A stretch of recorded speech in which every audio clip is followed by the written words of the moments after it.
અંકલેશ્વરની પાનોલી જીઆઈડીસીને અડીને પસાર થતી વનખાડી અંકલેશ્વર તેમજ હાંસોદ તાલુકાના અનેક ગામોમાંથી પસાર થઈ કંટિયાજા નજીક દરિયામાં વિલીન થાય છે।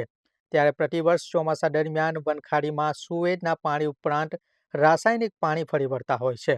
અંકલેશ્વર અને પાનોલી જીઆઈડીસીની કંપનીનું રાસાયણિક કેમિકલયુક્ત પાણી ખાડીમાં ભળી જતા કઠોદરા, પારધી, કુરાદરા, રોહિત, વાલનેર, રાયમા, માલપોણ, કાંટાસાયણ, છીલુદ્રા, દંતરાય, વાંસોળી, બાળોદરા સહિત ગામોના ખેડૂતોની લગભગ 200 એકરથી વધુ જમીનને બિનઉપજાઉ થઈ રહી છે। ચોમાસા દરમિયાન આ સમસ્યા સૌથી વધુ વધી જાય છે। ત્યારે જીપીસીબી દ્વારા વનખાડીમાં આવતું કેમિકલયુક્ત પાણી અટકાવવામાં આવે તેવી માંગ સાથે હાંસોદ કોંગ્રેસના અગ્રણી અને ધારાસભ્ય ઈશ્વરસિંહ પટેલના ભાઈ વિજયસિંહ પટેલ દ્વારા લેખિત ફરિયાદ કરવામાં આવી છે અને આ પ્રશ્નોનું તાકીદે નિરાકરણ લાવવા માંગ કરાઈ છે।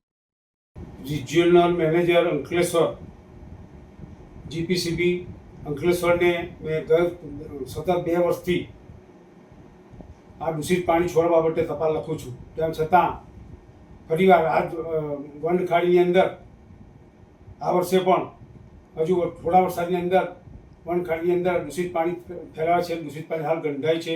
એમાં પશુઓ પછી એના જળચર પ્રાણીઓના જે મૃત્યુ થયા છે। આ બાબતે ફરીવાર લખું છું અને જો આ બાબતમાં જીપીસીબી અંકલેશ્વર કાર્યવાહી ન કરે તો અમારે ના છૂટકે આંદોલન કરવાની ફરજ પડશે, ભૂગર્ભ કરવાની ફરજ પડશે।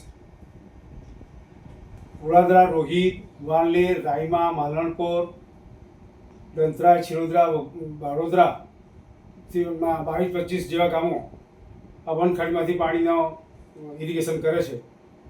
આ ગામના તમામ ગામોના દર વર્ષે જે આપણે ચર્ચા થતાં સદર વનખાડીની અંદર દૂષિત પાણી જો ન છોડે તો તમામ ગામના આગેવાનો સહિત અમે જીપીસીબી અંકલેશ્વર સામે ભૂખ હડતાલ ઉતરીશું। જી માંડ વિનંતી।